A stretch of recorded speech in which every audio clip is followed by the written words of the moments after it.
안내를 하다가 보시면 이렇게 또 추가로 설명드리도록 하겠습니다. 네. 그럼 일단 로비에 있는 작품부터 먼저 설명드리겠습니다. 네, 앞에 있는 작품은 마리떼 반 베어겐이라고 하는 네덜란드 작가의 작품입니다. 이 작품의 제목은 네가 어떻게 감히라는 제목을 갖고 있는데요. 이 작품의 형태를 잘 살펴보시면 삐삐 롱스타킹이라는 혹시 만화를 아시나요? 네, 그 삐삐 롱스타킹에 나오는 그 어린 소녀였던 그 삐삐의 모습을 하고 있는 모습입니다. 그리고 이 작품에는 그레타 툰베리라고 하는 2001년생의 굉장히 어린 환경운동가의 아이의 이야기를 좀 담고 있는데요.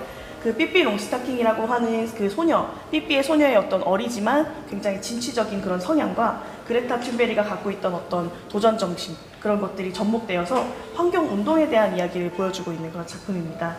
그래서 보시면은 다양한 동물들과 함께 앞으로 나아가는 환경운동가의 모습을 좀 은유적으로 보여주고 있는 그런 작품입니다. 이제 로비에 있는 작품을 시작해서 2층으로 올라가시면 이제 경기도자 비엔날레의 주제전 투게더 몽테뉴 전시 함께 관람하도록 하겠습니다.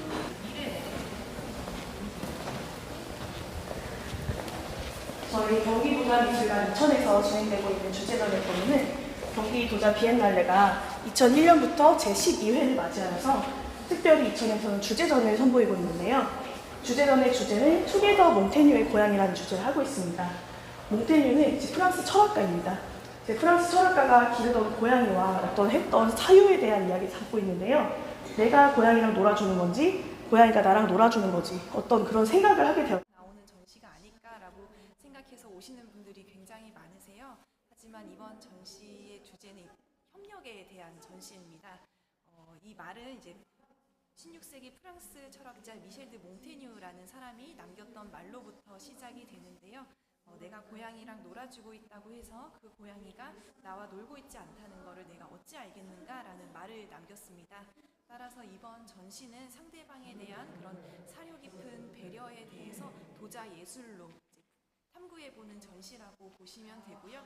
이런 협력의 대상은 단순히 나와 고양이와의 관계에 지나지 않고 나 자신과의 관계, 또 나랑 상대방과의 관계, 그리고 우리가 지금 살고 있는 사회 시스템이라든지 지구 환경까지의 관계로도 확장을 해서 볼 수가 있습니다. 이번 전시에서는 총 14개 국가 26명 작가의 작품 75점이 전시가 되어 있는데요. 가장 전시장에 들어오셔서 마주하는 첫 번째 작품은 바로 이 킴 시몬손이라는 핀란드 작가의 작품입니다. 보기에는 굉장히 귀여운 숲속에 사는 요정 같아 보이는데요. 자세히 와셔서 보시면 이 아이들의 표정이 어딘가 좀 어둡고 눈도 공허함에 가득 차 있는 모습을 보실 수가 있습니다. 이들을 위해서 우리 어른들이 어떻게 건강한 공동체를 만들어 나가야 할 것인가에 대해서 한 번쯤 질문을 해보게끔 하는 그런 작품이라고 보시면 되실 수가 있는데요. 이 작품은 태국 작가 와신부리 수파니치 보라파치라는 태국 작가의 작품입니다. 이 작품에는 서양의 역사 이야기가 담겨져 있는데요. 18세기 유럽 드레스덴에 있었던 탐욕적인 군사 교류 사건에 대해서 이야기를 하고 있는 작품이고요. 18세기 폴란드 국가 아우구스투스 2세는 미술품 수집자인 독일에서 태어나서 스위스에서 활동을 하고 있는 아냐 세일러라는 작가의 작품이고요. 굉장히 커다랗고 거친 표면의 하나의 큰 항아리가 전시가 되어 있습니다. 이 작품은 작가가 이 흙과 인간이 굉장히 유사하다라는 것을 보여주기 위해서 작업을 한 것입니다. 우리의 지층의 흐름, 그 시간이 흐르면서 켜켜이 쌓여오는 이런 흙의 흐름이라던가 지층의 쌓임이 결국에는 우리 인류의 역사, 인류의 흐름과 유사하다는 것을 보여주기 위해서 제작을 한 것이고요. 이 작품이 또 특이하게 나무 프레임에 쌓여져서 공중에 떠 있는 모습을 보실 수가 있는데, 이거는 작품은 이제 말레이시아 작가 제임스 시트라는 작가의 작품이고요. 저희 미술관에서 굉장히 이번 주제전에서 인기가 많은 작품이기도 합니다.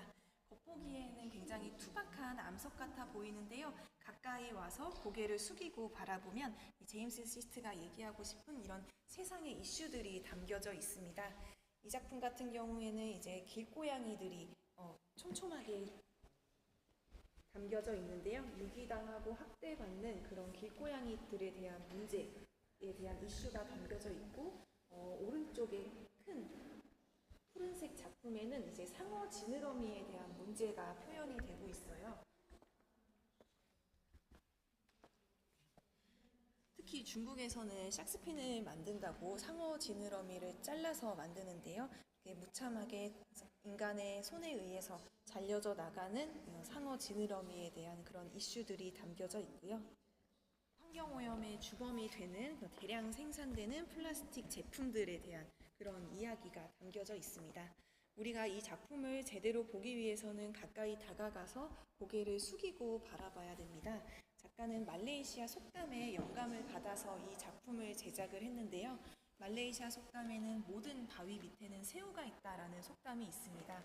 즉 모든 인간의 행동에는 숨겨진 뜻이 있다라는 그런 의미를 가지고 있는데요. 우리가 세상의 이슈를 제대로 직면하고 공감하기 위해서는 그냥 서서 보는 것이 아니라 가까이 다가와서 우리가 기꺼이 몸을 웅크리고 봐야 그 세상의 이슈를 볼 수 있다라는 그 메시지를 전하기 위해서 인도 작가의 작품이고요. 인도 작가 프리스위라지 말리라는 작가의 작품이고요. 이 작품은 노숙자를 위한 안식처입니다. 그 난민들을 위한 그런 안식처를 만든 것이고요. 인도에는 작가가 살고 있는 그 나라에는 집 없이 살고 있는 아이들이 굉장히 많습니다. 또 작가 본인은 그런 아이들을 위해서 교습을 운영을 하고 있고요. 또 우리가 뉴스를 보면 알 수 있듯이 매년 전쟁이나 재난 등으로 난민들의 숫자가 증가하고 있는 것을 볼 수가 있습니다. 작가는 그런 상황들을 통해서 난민들을 위한 안식처를 만들어주고자 마치 벌집과 같은 형태의 작품을 탄생을 시켰는데요. 작가는 이제 벌들이 살아가고 있는 생활 방식이 굉장히 이상적인 가정의 형태라고 생각을 했습니다. 바닷속에서 사람들이 사용하는 음파탐지기로 인해서 고통을 받다가 죽음을 맞이해서 이제 무트로 떠밀려온 그 고래의 뼈가루를 국가 환경단체의 허가를 받아서 이제 조형물에 섞어서 만든 것이고요. 영상에는 작가 본인이 등장을 하는데 이제 빨간색 끈으로 이 조형물을 묶어서 다시 바다로 되돌려보내는 그런 장면이 담겨져 있습니다. 어떻게 보면 그 죽음을 맞이한 고래를 바다로 이제 고향으로 돌려보내주는 애도의 의미가 담겨져 있는 작가만의 의뢰의 행위라고 보시면 될 것 같고요. 이 조형물은 구운 것은 아니고요.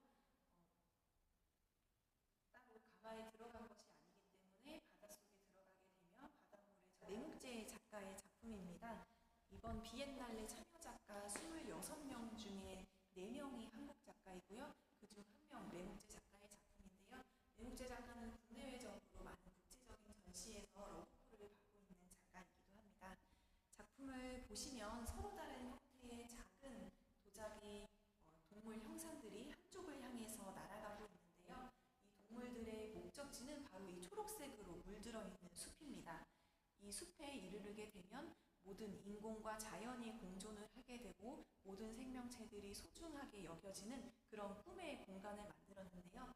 따라서 이 작품의 제목이 몽중민, 즉 꿈속의 숲이라는 그런 제목을 가지고 있는데 작가가 꿈꾸는 그런 동물과 인간의 위계 질서가 사라지는 그런 꿈의 공간을 작가만의 상상력을 발휘를 해서 작품으로 제작한 것이고요. 작품을 보시면 새도 있고 이런 물고기도 있고 또 개구리랑 쥐들도 보이실 텐데요. 모두 작가가 일상생활에서 쉽게 접했던 그런 동물 친구들의 모습이라고 보시면 되겠습니다. 이 작품은 일본에서 부부로 활동하고 있는 켄줄리아 요네탄이라는 작가의 작품이고요. 작품은 미생물의 소중함에 대해서 이야기를 하는 작품인데 미생물은 우리 눈에 보이지 않는 굉장히 작은 생명체의 단위이지만 이들의 균형이 무너지게 되면 나비효과처럼 퍼져나가서 우리 아이들, 미래 세대에게 굉장히 안 좋은 영향을 끼칠 수 있다는 의미가 담겨져 있는데요. 이 흑인 어머니 뒤로는 두 아들들이 굉장히 고통스러운 표정으로 울상을 짓고 있습니다. 같은 흑인 가족인데 피부색이 다르잖아요. 이 두 아들들은 이제 알비노, 백색증이라는 선천적인 장애를 가지고 태어난 아이들인데요. 아프리카 탄자니아에서는 이 백색증을 앓고 있는 아이들의 비율이 다른 아프리카 나라에 비해서 현저히 높다고 합니다. 그리고 아프리카 탄자니아에서는 이 아이들의 신체, 즉 팔이나 다리, 손가락 등을 가지고 있으면 부와 명예를 얻을 수 있다라는 잘못된 미신이 현재에도 남아있기 때문에 이 아이들의 뭔가 팔다리나 손가락 등이 몰래 잘려나가서 비싼 값에 암암리에 거래가 되고 있다라고 합니다. 이게 미국인 작가 스티븐 영리라는 작가의 작품입니다. 작가는 이주민으로서 그런 복합적인 문화적 정체성을 작품에 담아내는데요. 벽에 있는 작품을 보시면 여인들의 얼굴이 이제 벽에 걸려져 있는 것을 보실 수가 있습니다. 모두 아시아계 여성들이고요. 미국의 같은 스파샵에서 근무를 했던 직장 동료들입니다.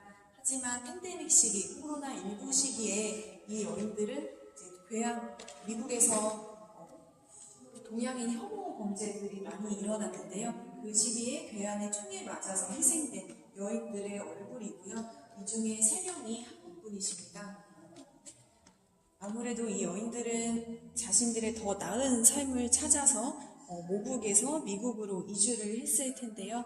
작가는 그녀들의 깨져버린 꿈을 추모하는 마음을 담아서 일본의 도자기 수리 방식인 킨츠키 방식으로 깨진 도자기 조각들을 모아서 수리를 해서 작품 유명한 작가님이시고요. 작품들을 하나하나 보시면 모두 자신들의 눈은 가리고 있습니다.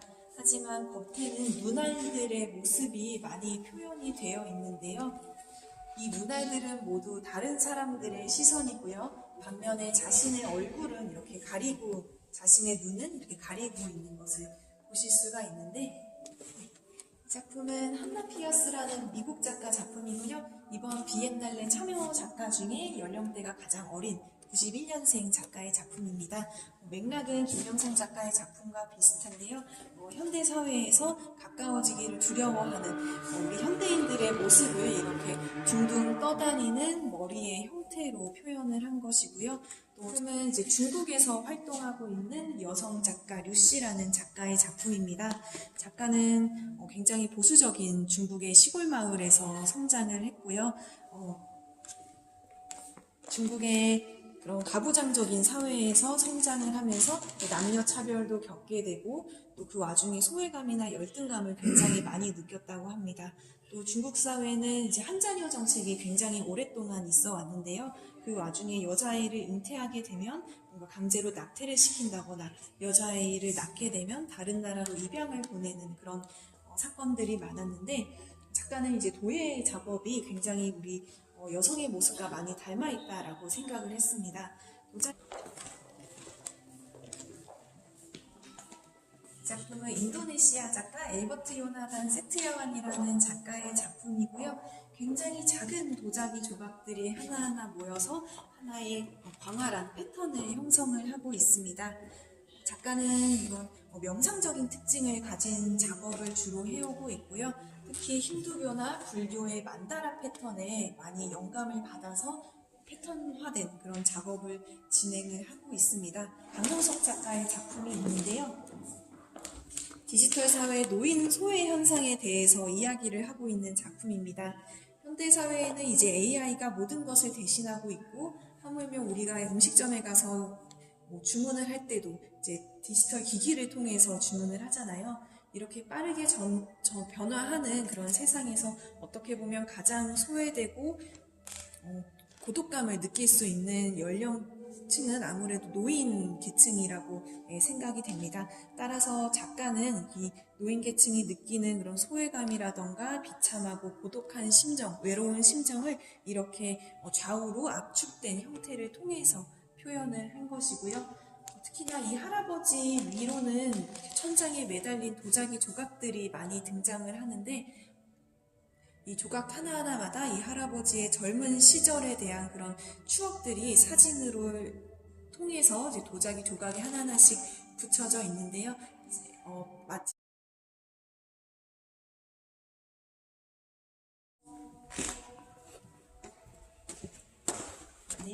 관람객들을 만찬장으로 초대합니다 라는 그런 의미를 담아서 마지막 작품을 만찬장으로 구성을 했는데요.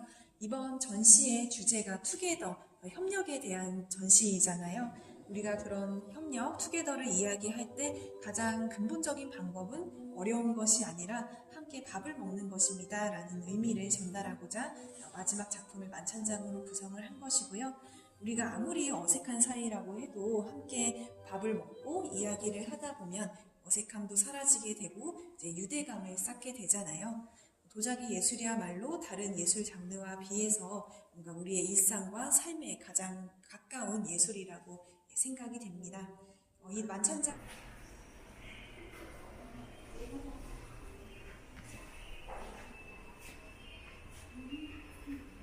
현대도의 오디세이 경기 도자미술관 소장품 상설전에 왔습니다.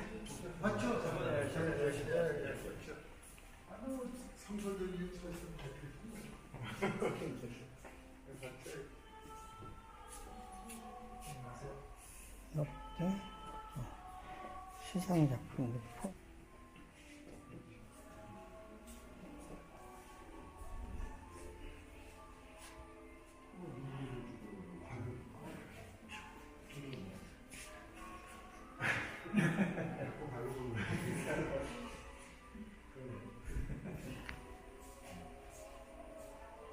현대도의 오디세이 다양한 작품을 볼 수 있습니다.